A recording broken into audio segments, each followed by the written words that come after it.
Please sit in any comfortable meditative posture with your hands on your knees in Jnana or Chin Mudra. Head, neck, shoulders, back all in a straight line. Eyes and mouth gently closed.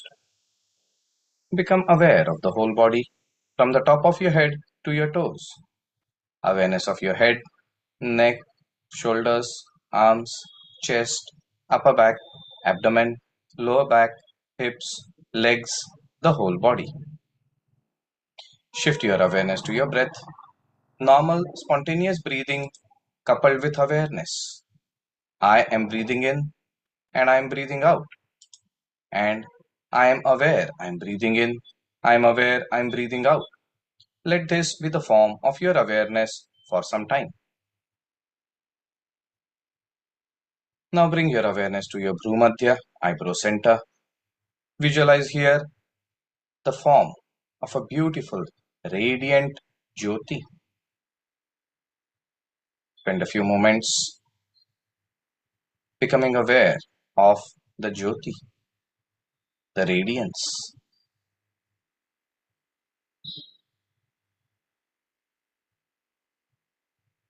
And maintaining your awareness on this, we shall chant the mantra Om 3 times together, followed by the Shanti mantras.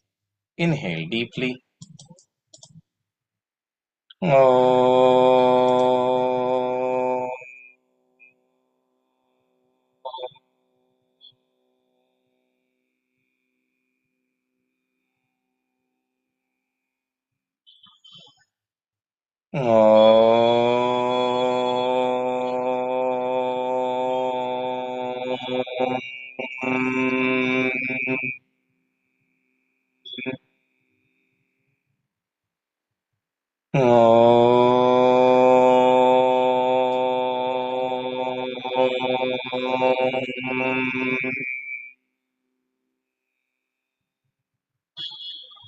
Together.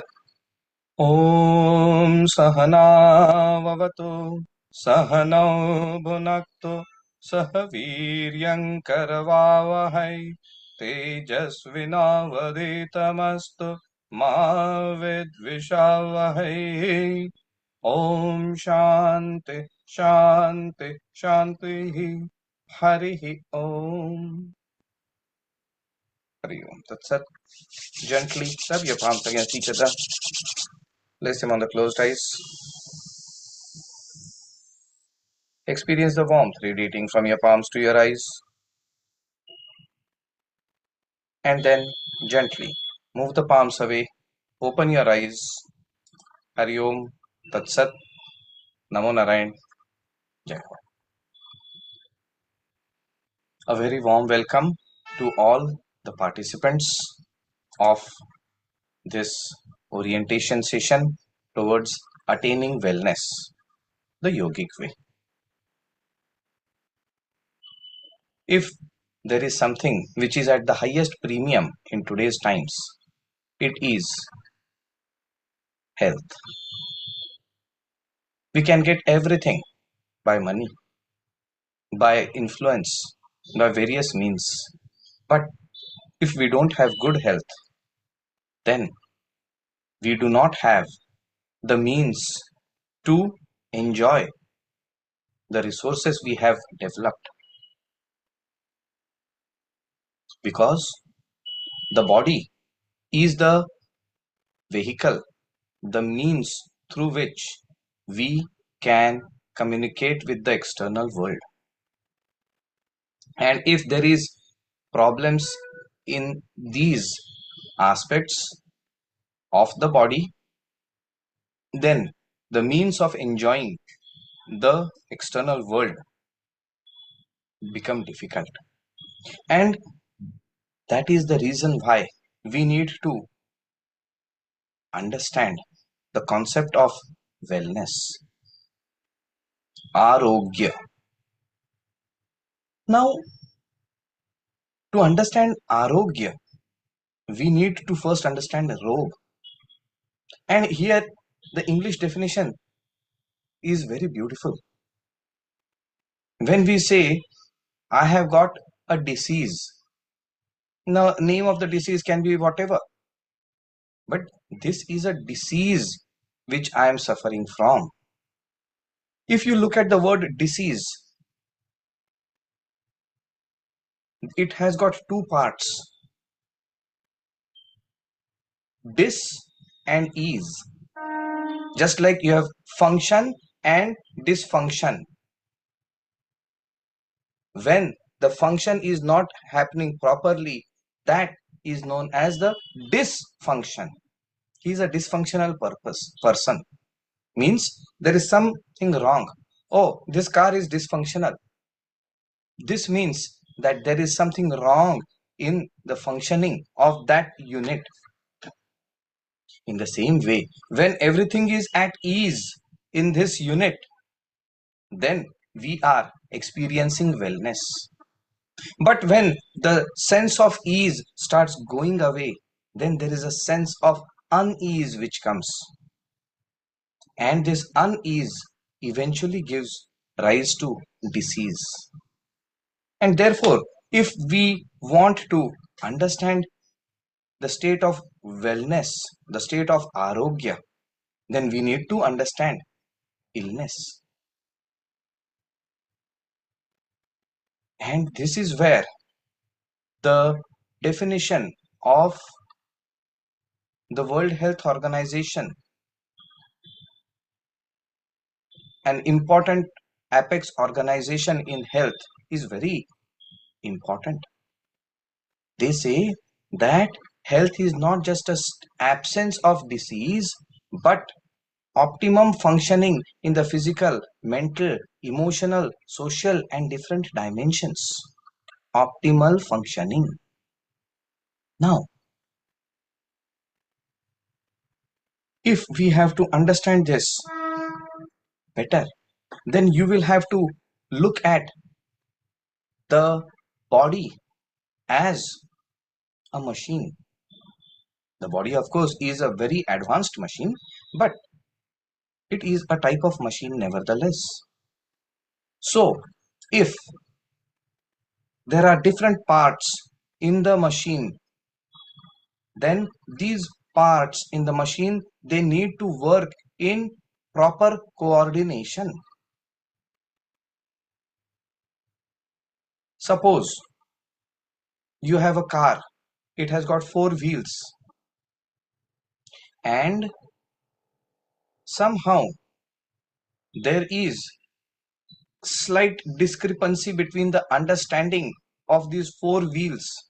One wheel wants to go towards the left, the other wheel wants to go towards the right, the third wheel wants to go front, and fourth wheel wants to go back. What will happen to the car? It does not need rocket science to know that it will soon either break down or face an accident. That breakdown or accident is disease.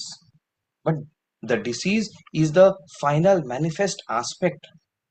Before the manifest aspect, there are many other things which happen.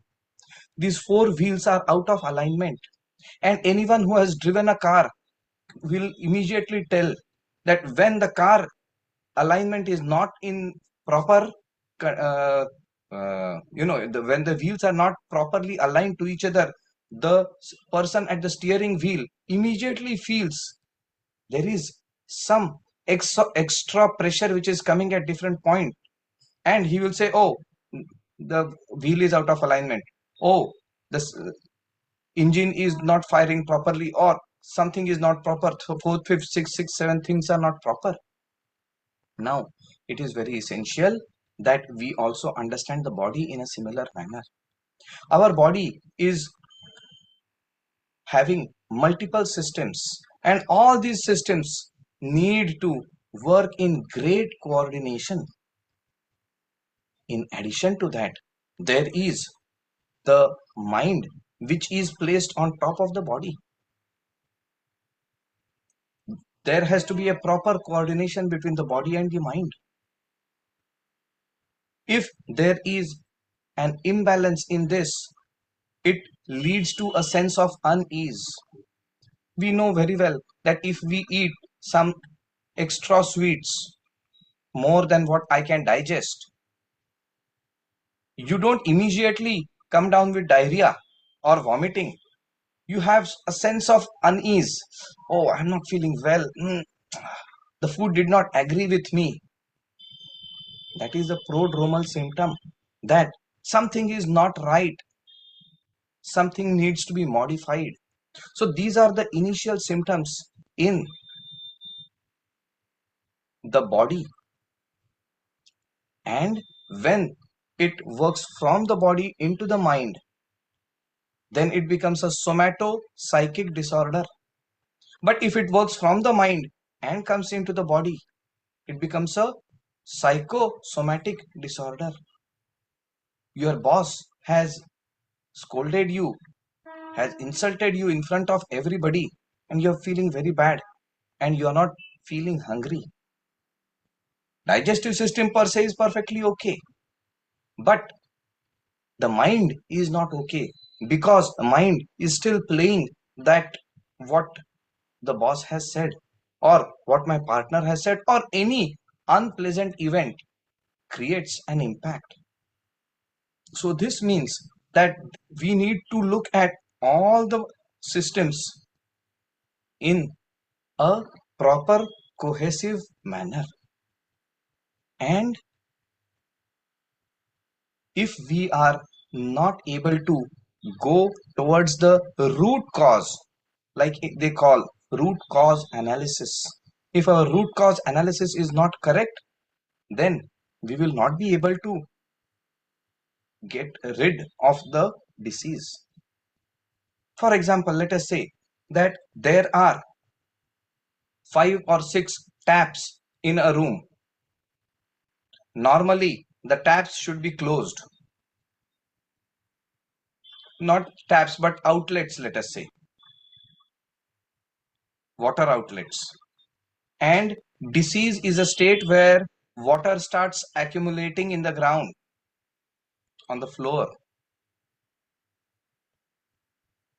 One day, you have different taps, water outlets, suddenly dripping, dripping, dripping, dripping all over the place. You try to close one, starts dripping from the other, from the third, the fourth, the fifth, and it continues until and unless you don't locate the root cause, that there was a main valve somewhere which was faulty. That is why water is coming up when it should not be coming up. We turn that gate valve off, everything starts coming back to normal. You don't have to touch these 5 6 valves. You have to just touch that valve below. That is the concept of holistic healing. When you look at yourself as a whole, and one in one event impacts everything else also, that is where we start looking at uh, solutions by which you can address all the issues in one go. But we keep on saying you, the person, the individual. Here we need to understand what an individual is.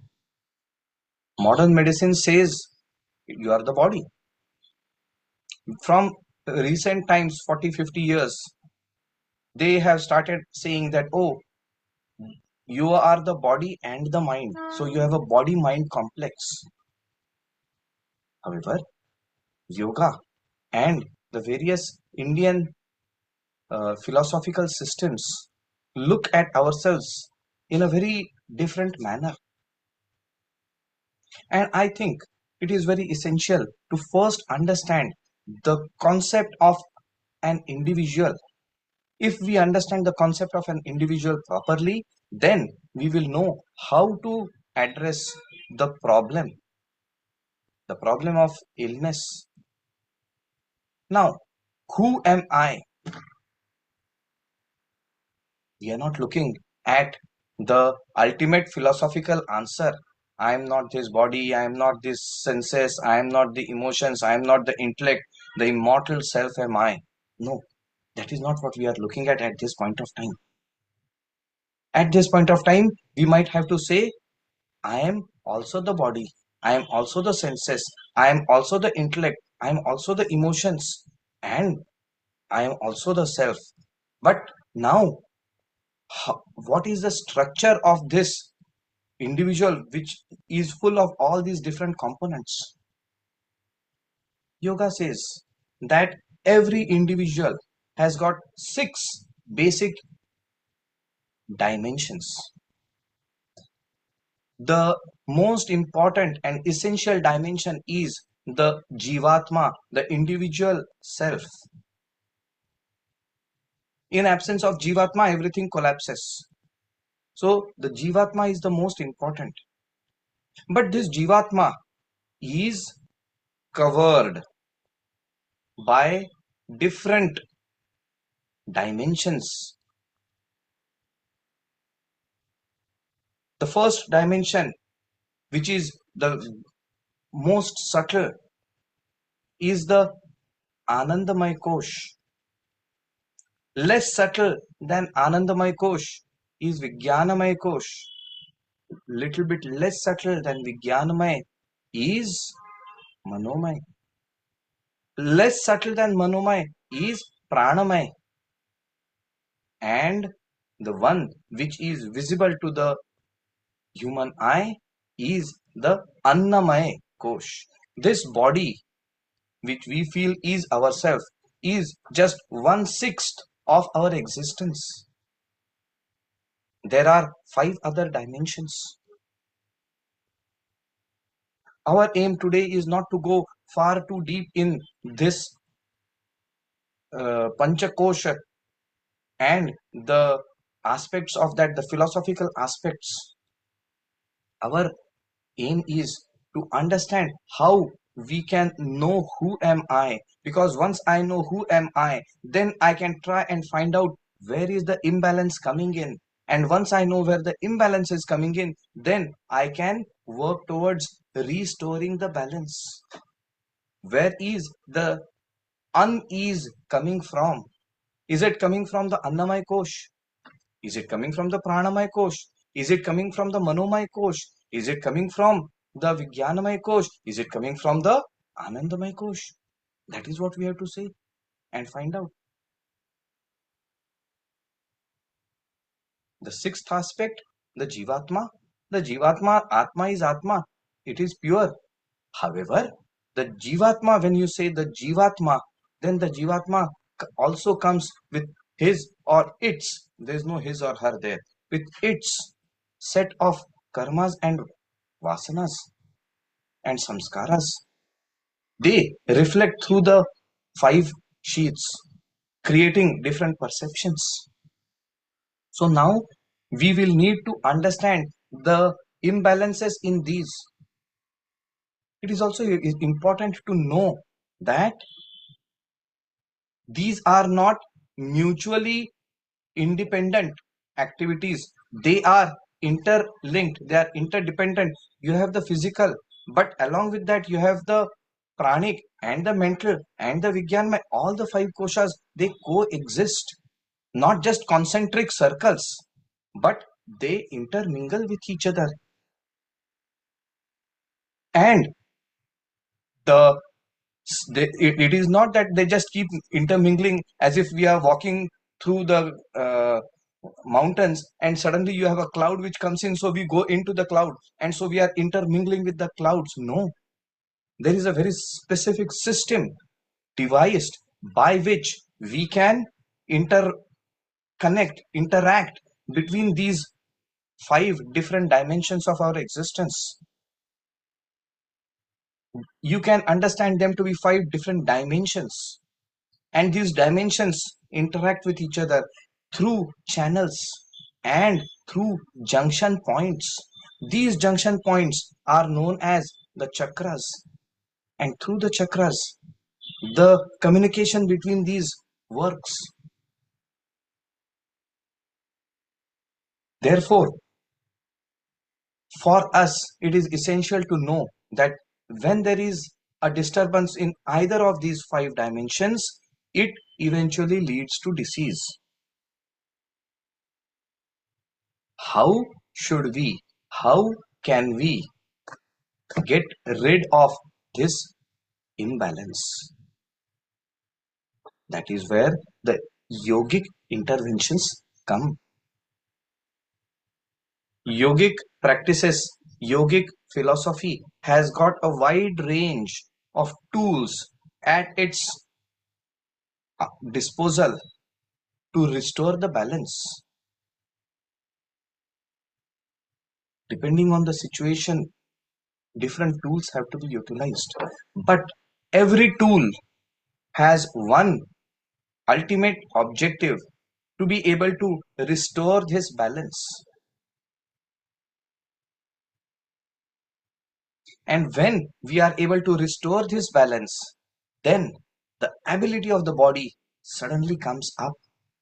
And from an ordinary person, we start becoming little by little extraordinary genius. That is where yoga comes in. The aim of yoga is not to bestow good health. Aim of yoga is to go deeper and deeper and deeper, so that eventually we can transcend these five sheaths and connect with the Atman, experience who I actually am. But that is not something which everybody will be able to do. And also, to reach that level, first we need the body to be in good condition. Our body is dysfunctional, creating dysfunctional mind, dysfunctional emotions, dysfunctional every aspect. That is where yogic practices come in. When we look at using yogic practices, then the yogic interventions are multifold. First is the food that we eat. The food that we eat does not just give us calories and proteins and carbohydrates. That is one aspect. But the food that we eat also gives us prana shakti. We derive pranic energy from the food that we eat. If the food that we eat is depleted from prana shakti, then that food, however sufficient in the proteins and carbohydrates and minerals and all of those, is not going to be sufficient. Yes, you need proper carbohydrates and proteins and fats and all those aspects. They are necessary but not sufficient.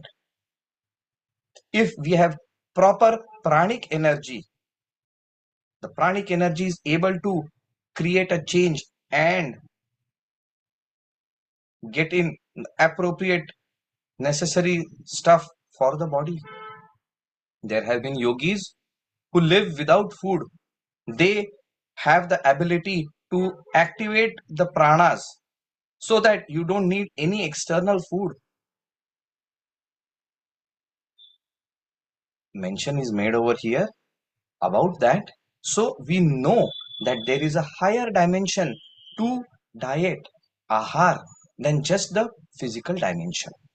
The idea is not to neglect the proper proportion of fats and carbohydrates and minerals and all of that, but to add another layer to this. Second important aspect in ahar is the time, because the digestive system works in fact our entire system works in very close rhythm of nature. We are not independent from the nature, we are a part of nature, and so therefore there is a rhythm, and based on that rhythm, if we consume food, the food will be digested well. If not, the food is not digested properly. So therefore Time when to eat and when not to eat is also important. Lifestyle. Our body is in rhythm, is in alignment with the nature's rhythm. It doesn't have its own rhythm only. It is in alignment with that rhythm. And if our body starts going off alignment, then music becomes cacophony. When different instruments are playing and they start going off tune, it is painful to hear. But when they are in perfect sync, it's beautiful divine melody. Same way, when our alignment is proper with the natural rhythms, health improves automatically. Systems, practices, living habits by which we can maintain that alignment come as a part of lifestyle. Lifestyle does not just mean that you wear some types of clothes or you work in this place or that place. No, it has a very vast range. But the main purpose is to maintain, restore, and maintain the harmony between nature and our rhythms. Third, mental patterns. God has given us this 1.5 kgs on our shoulders. This 1.5 kgs, which sits over here in the skull, soft matter known as the brain, that is the root cause of many problems because God has given us the ability to think. How to think? We have to decipher. Sometimes we make mistakes and we create bad habits, bad thinking patterns, bad emotional patterns, and these impact our being. We need to actively work towards restoring and removing all those which are not of use just now. Sometimes a small screw is essential. Sometimes a hammer is essential. Sometimes a cloth is essential. What is needed when is important. We cannot be judgmental. Oh, this is good and this is bad. There is nothing good, nothing bad. Depending on what is the requirement, everything works. So that is the next aspect. Then are the yogic practices. And the yogic practices which we are working with will be the asana, pranayam, yoga nidra, some premeditative practices, and if possible, shat karma. Because of the imbalance which has been for a long period of time, these imbalances from the subtlest dimension, they have come and got fixed into the physical dimension. So sometimes we need to, get rid of them directly. That is done by the shat karma, appropriate shat karmas. So this is how we use the knowledge of yoga for restoring health. And this is true for all disorders. Today, we are looking at obesity, weight management, and diabetes. Now, it might appear that when we speak of obesity, there is a specific one single reason: your metabolism has become slow. So, therefore, whatever you eat is not being digested properly, it is not metabolized properly, and it ends up being fat. I remain weak, but sometimes it is that the sugar levels in the body rise. If we look at it as individual disease, if we look at this as individual disease, then our vision becomes blinkered. We need to remove the blinkers. Weight management and sugar control, they in today's times are predominantly due to an improper lifestyle. Due to the improper lifestyle, we have the neurohormonal control of the body which goes off sync. And when the neurohormonal systems go off sync, they start creating problems because the neurohormonal systems are responsible for managing the whole body. And when the impulses sent by the brain and the hormones secreted by the endocrine glands, they are secreted out of sync with the requirement of the body, then diseases like weight management and sugar start appearing. Now this imbalance can be due to a physical cause, can be due to a mental cause, can be due to an emotional cause, can be due to much deeper subconscious causes also.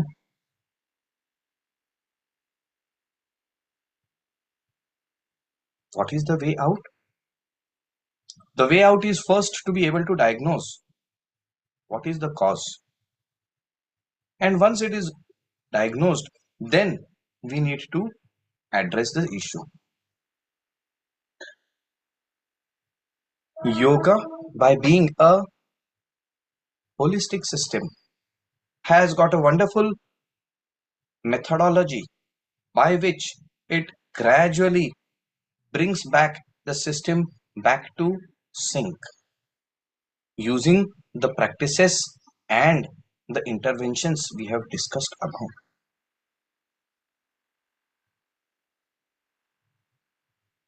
Increased stress leads to increase of specific hormones. Increased mental activity also does that. And when there is an excessive secretion of certain hormones, the result is multiple things. Nowadays, they call it as the metabolic syndrome. It is just the metabolism has gone haywire, which gives rise to diabetes, hypertension, cholesterol problems, obesity, and few others also. I mean, the list keeps on every now and then they keep adding one or the other. The idea is we have created an imbalance. So this is the necessity. Now we have thought of and we have understood that yogic practices can help us. Yes, there are yogis who can do amazing feats, and for them, anything is possible. For them, yoga is very powerful. We are not those people. That is the first thing that we have to understand, which means that whatever medicines we are already taking, we should not stop them.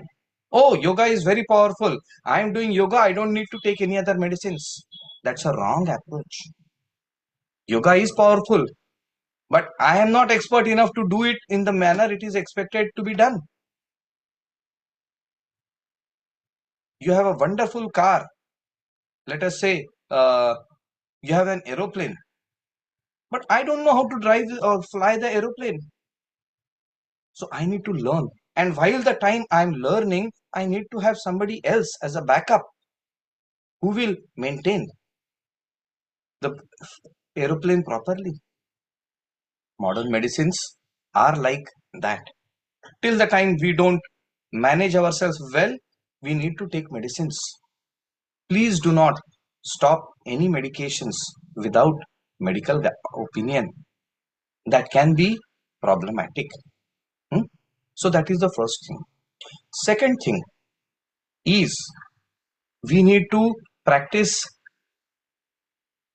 the yogic practices in the correct manner.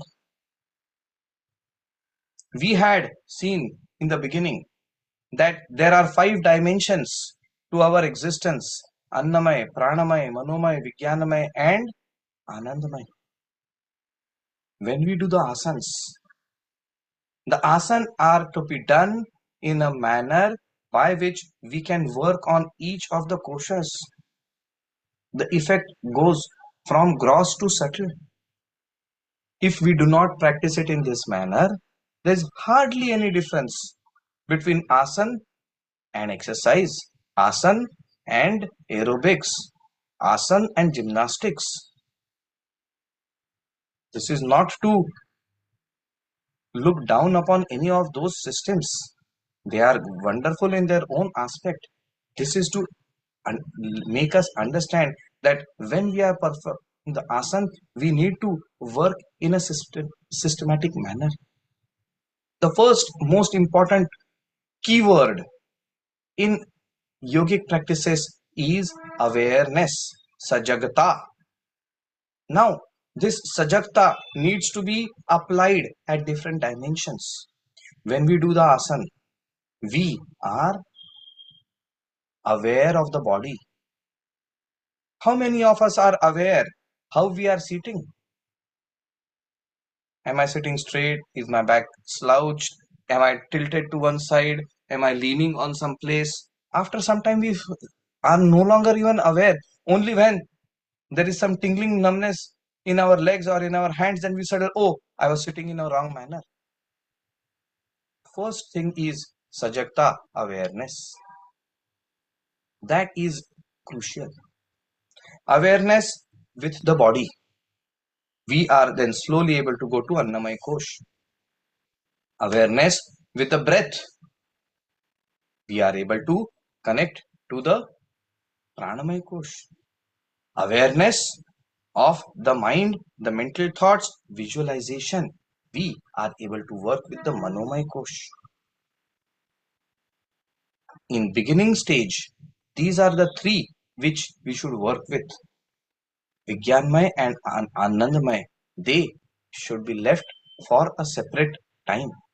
When we start creating balance in these 3, they automatically have an impact above.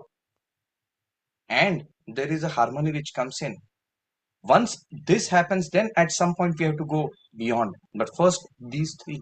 So whenever we do the asana, we have to do it in these 3 manners. When we do the asana in this manner, then there is a very strong, subtle, profound impact the asana has on the brain and the functioning of the brain. It has an impact on the autonomic nervous system, the sympathetic and parasympathetic nervous systems. It has an impact on the hormone and the hormonal secretions. And these 3 are needed to maintain balance in the body. So this is how asanas have an impact. And therefore, any asana which you do, if you do with this system, you are impacting that imbalance and correcting it slowly. Of course, there are some asanas which are more beneficial for some practices. But if you do a specific asana without these 3 systems, the impact will be greatly diminished.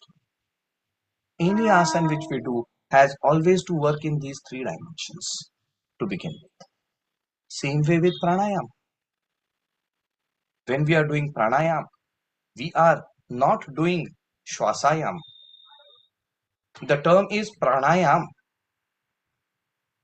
Term is not shwasayam, breath. Breathing exercises. That's a wrong terminology. I like to give an example of a colloquial terminology which is used.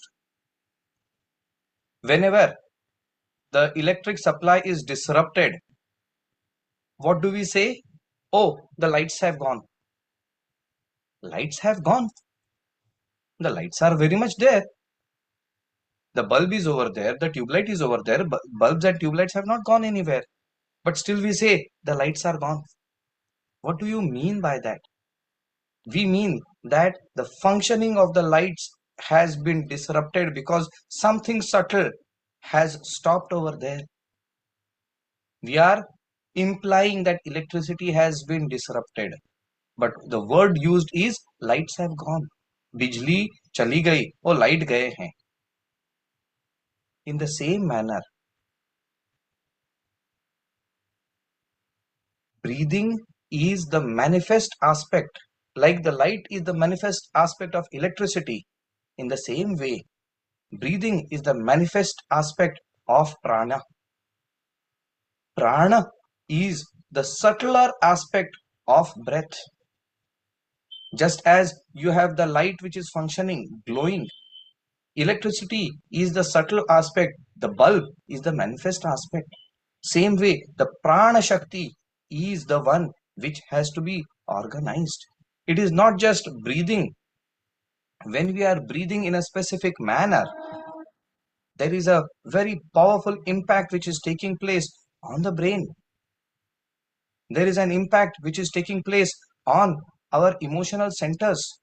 There is an impact which is taking place on the hormonal centers. There is an impact on the entire um, sympathetic parasympathetic pathway. In addition to all of this, there is also a very powerful impact which is taking place in the activation of this subtle force within ourselves known as the prana shakti. Pranayam in its entirety functions by activating the prana shakti. It is not just about oxygen. Many times people say, okay, now I'm improving the oxygen levels in the body. But they forget that one of the most important aspect of pranayam is known as kumbhak, retention of breath. When you are retaining your breath, there is no taking in or giving out of oxygen and carbon dioxide. So how are you actually increasing your oxygen levels? It doesn't work just by putting oxygen into your lungs. If that was all what was pranayam, the moment you put oxygen to your nose, everything should be okay. No, there is much more subtler impact which takes place. So therefore, when we do pranayam, we need to be able to understand this. Then we meditative practices. We say meditation, but meditation is not what we are actually doing. We are doing pre-meditative practices, pratyahara and dharana. Because there is a lot of stress in our lives, we need to have some degree of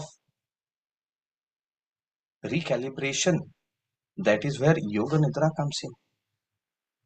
So these are the 4 5 tools, and this is how the tools work. The idea is not to overwhelm you with all this information. The idea is to orient you that okay, this is how it works, and that is why I need to follow it in this manner. Once you understand this is the logic behind doing a specific practice, then you will be able to do it better. And that's therefore there is a sequence. You usually start with asanas, then pranayam, then meditative or yoga nidra practices. So this is how we should work towards re-establishing the state of good health. Obesity, diabetes, any other problem are only a manifestation of the imbalance. They in themselves are not the main problem. The main culprit is the imbalance in the subtle dimensions to gross dimensions. We have to restore the balance. And by restoring the balance, this manifestation also goes away. So, this is how we have to work with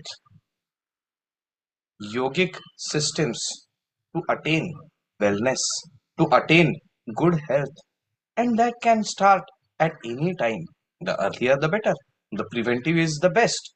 But even if it is not preventive and the disease has hit us, we can certainly make very good progress. So use this knowledge to work in a systematic manner, and you will have a very good impact, very powerful impact within yourself. With this, I complete the basic understanding of the orientation. If you have any doubts, any questions, please put them into the chat box or use the uh, tool to raise your hands, and we'll try and address them one by one.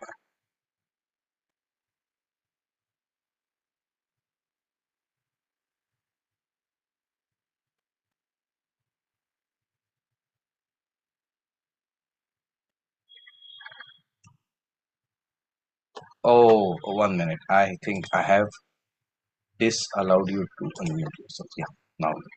So now if you have any doubts, you can put it into the chat box. I have enabled that. If not, then we will go ahead into explaining how the classes will be held.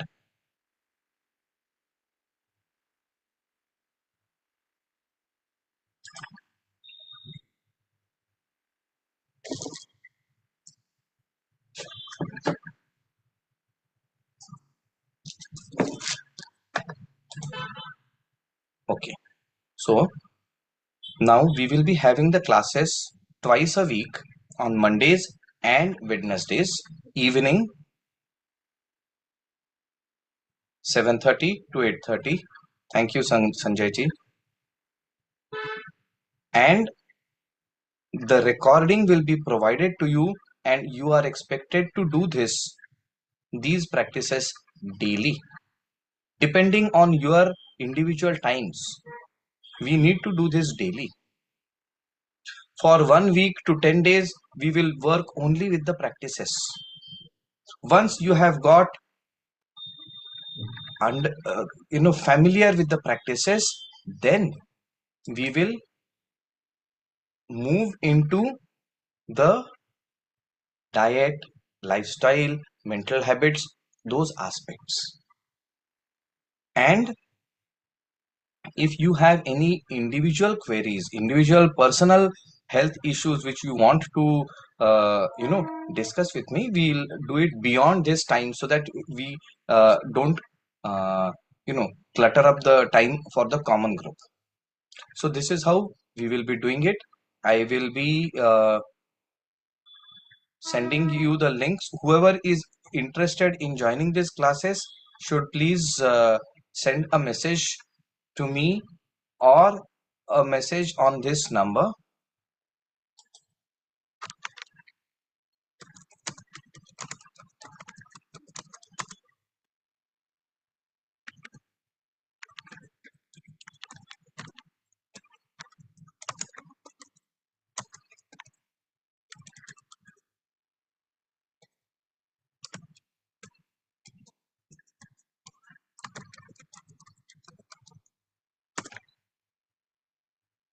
And then we will take it up from there.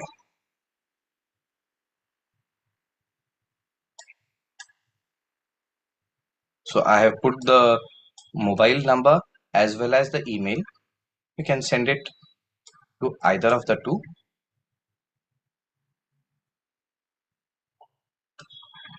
And if that is all, if there is nothing else to be discussed, then we can close our session. Swamiji, one thing. Yes.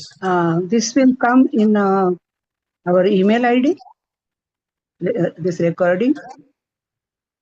If you give me the emails, then it will come into the email IDs. If you don't give me the emails, I will not be able to send it to you on the email IDs.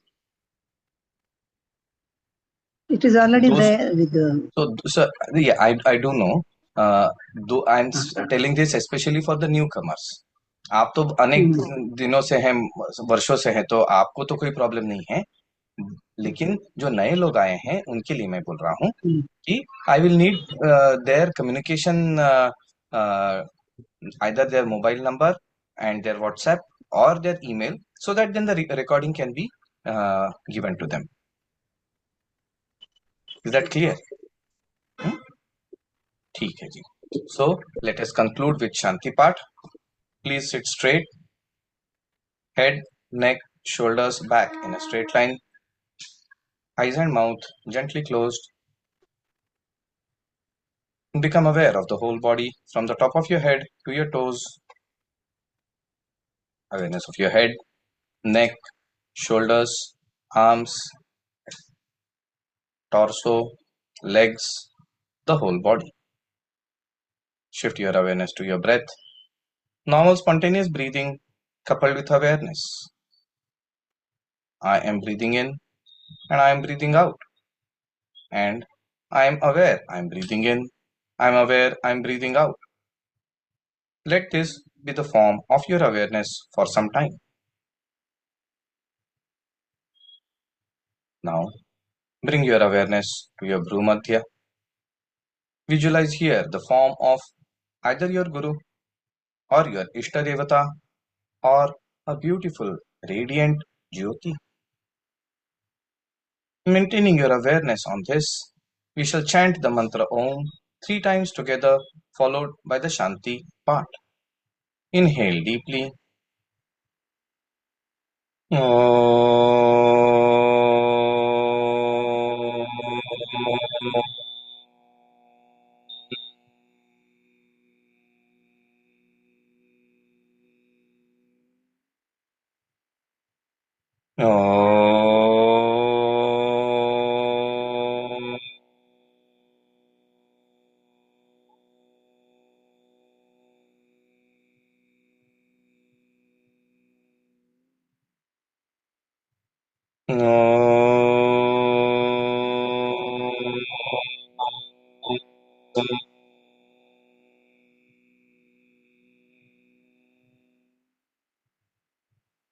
असतो मा सद्गमय तमसो मा ज्योतिर्गमय मृत्योर्मा अमृतं गमय सर्वेषां स्वस्ति भवतु सर्वेषां शान्तिर्भवतु सर्वेषां पूर्णं भवतु सर्वेषां मङ्गलं भवतु लोकाः समस्ताः सुखिनो भवन्तु ॐ त्र्यम्बकं यजामहे सुगन्धिं पुष्टिवर्धनम् उर्वारुकमिव बन्धनात् मृत्योर्मुक्षीयमामृतात् ॐ शान्ति शान्ति शान्तिः. Hands in pranam mudra.